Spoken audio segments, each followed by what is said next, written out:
Why, hello everybody, it is your least favorite child YouTuber today. Welcome back to another video. Now today, I'm going to be looking into, reviewing, actually not even reviewing, I'm going to be summarizing Dogpack 404's recent video on Mrbeast and how he had interviewed Jake Weedle, who was a former Mrbeast contestant, and helped him make videos. So we're going to be summing that for you. I'm going to take some main points of that video and tell them to you. I'm not going to show any of the clips because after you watch this video, please go watch this video because that video was so good.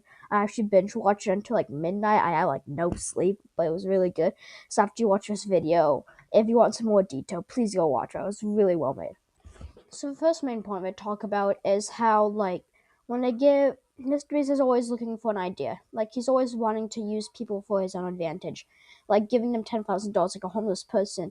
Even though he was like, I don't really exactly get this point, but he was saying how sticking a camera to their face and giving them $10 isn't only benefiting them. You're doing it for your own benefit. You're not doing it out of the kindness of your heart because that would be off camera. You're doing that for a video, which of course this is how he continues making videos, but he pointed that out, and it is kind of true, but it's like, how is he supposed to keep doing it? Which I didn't fully agree with that point, because of how are you supposed to continue making videos like that if you don't film it, because you need content, of course. They said he would often just like manipulate people and giving them money and just making content. So that was kind of one of the main points at the early beginning, and I may not get all of these points right because I did forget it. I forgot a lot of it over my sleep. So let's go over to the second point because this point is a lot better and it's a lot more controversial. So another big point he had pointed out was, of course, Dogpack had asked what was the fakest video worked on, and he had said before that actually had said like Mrbeast went from a guy on YouTube with a camera to a corporation, business like Amazon.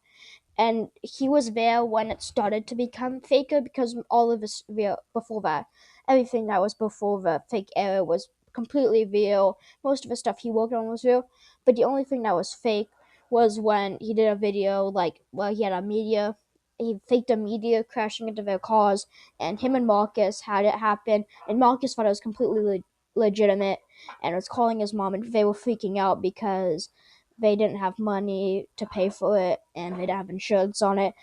And then he talked about how Jake Widow had said, like, right before he had texted his mom saying, like, hey, you remember that media video I was telling you about? Well, you need to act really surprised when I call you. And then right after he said that, Mrbeast says, oh, let's call your mom.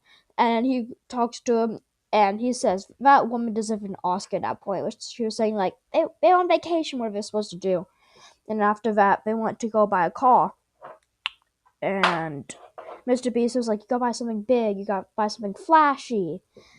And he was like, he just bought like a minivan. He bought like a family van. And he was like, what are you doing? I'm like, this is what I want. I don't need some flashy car because I work at Mrbeast. So that happened. But also that some point that he brought up several times is that Mrbeast controls them all. Like he has the money, and if he got paid correctly for what amount of work he was doing, he would be retired. He would be set for life for how much content he was making on those channels.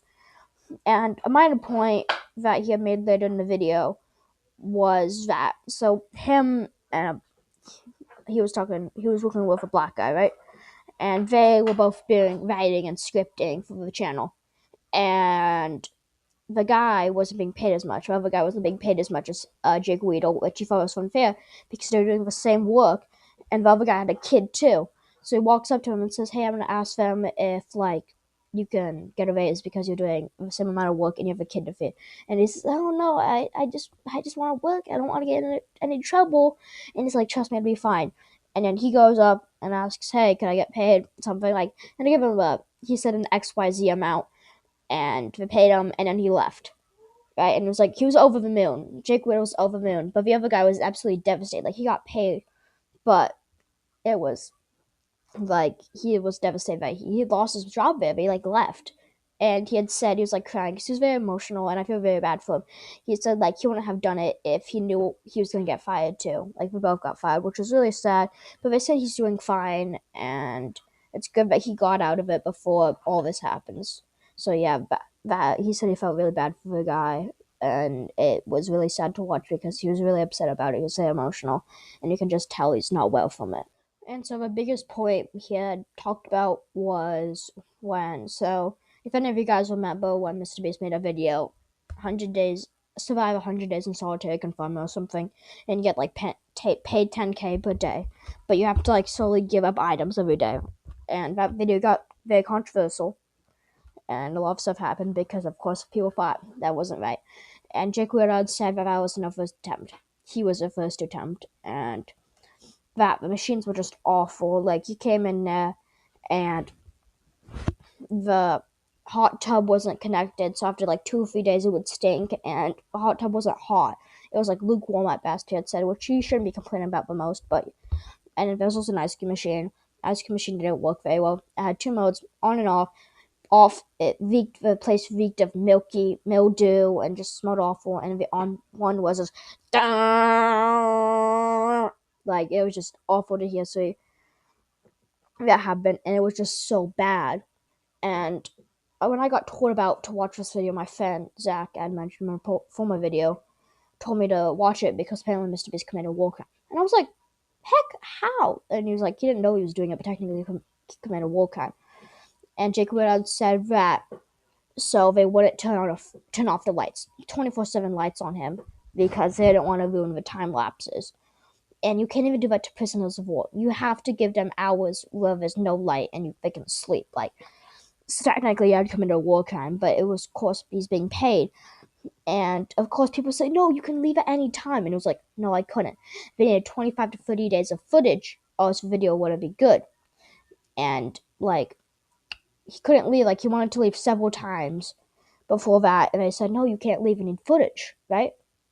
And they just don't let him out. And so Mr. Beast would occasionally come in and he would do challenges. And if he did the challenge, he got 10K.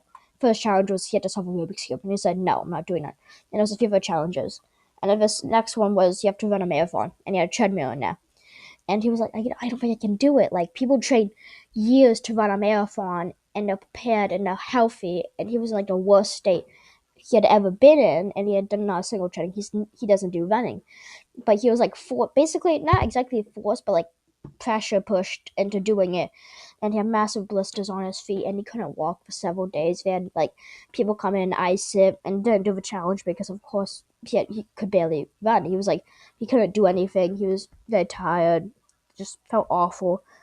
And eventually they had to, like, I forget, but eventually they had to ice his feet. He couldn't do it because of how bad it hurt. And then he asked the workers, because there were several workers there, and some of them very emotional when he said that. Said they wanted the best for me. They said like, "Hey, you gotta get him out of it. Like, he's not doing good." And Mr. Beast said, and other people said, "No, we need the footage," and they didn't let him out. And he went up to the guy and he said, "How much can I leave? Like, how much more footage do you need?" And he said, "Realistically, a week." And he was like, "I'm not doing that." And eventually, Mr. Beast brought in his like family, and they were doing good. And then he said, "I brought you to a family and you could probably let out, so you don't." And Jake Widow says, "I guarantee you," he was about to say sue, guaranteeing it. He said he was about to say sue. And another thing he had mentioned was his friends. So his dad's in jail for sexually doing something to a minor, and his friends joke about it, and they're like, and he's like, I know where they're coming from. They know it's a joke. But Mr. Beast, like, when he was going in there, and he said, "You're going to jail like your dad," and like he said, like, I just couldn't take that. Mr. Beast is not my friend. He was my boss, and I wasn't okay with him making that joke. And eventually, he got out, and he didn't get paid all of it. He got paid like $100,000, but he spent 44K in taxes that year, and then had to buy stuff for his family. And he was basically left with nothing. And for several days, he had sleep paralysis. He had trauma, and he couldn't sleep.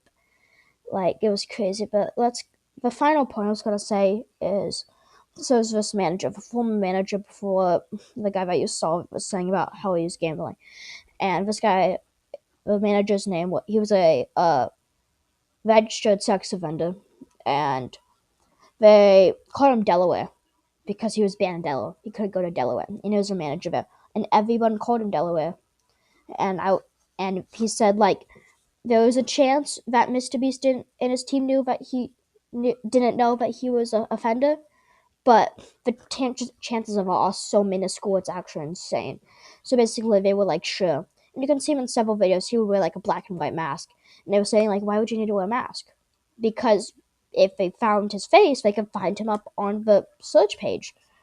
And eventually, the manager after that, guy said, hey, you need to get rid of him.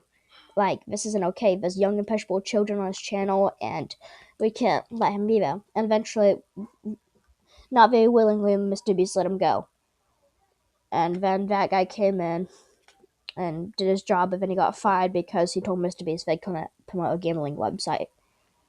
And they also said that, like, the third episode, and which is great, they're coming out with a third one, is going to talk about what happened and, like, sexual things that happened on these game show and the things that were, like, very inappropriate.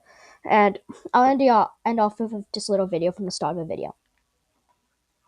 The 100 Boys versus Girls video, I have people corroborating the same story that the camera guy who gave the girls a drone was making some girls feel uncomfortable. You trap these girls in a circle and make them sleep on rough turf and get them high on paint fumes, and then you try to then. Okay, that seems really dark. No, it's not dark. You're misunderstanding me, bro. I think I am. Yeah, you are. Because if the girl said no, then the answer obviously is no. No. But the thing is she's not gonna say no. She would never say no because of the implication. Oh yeah, I forgot to say this, but so I don't get sued, not like anybody's gonna sue me, but of course all these allegations are alleged. And if you made it to the end of the video, thank you guys. Have a wonderful, great rest of your day, and bye!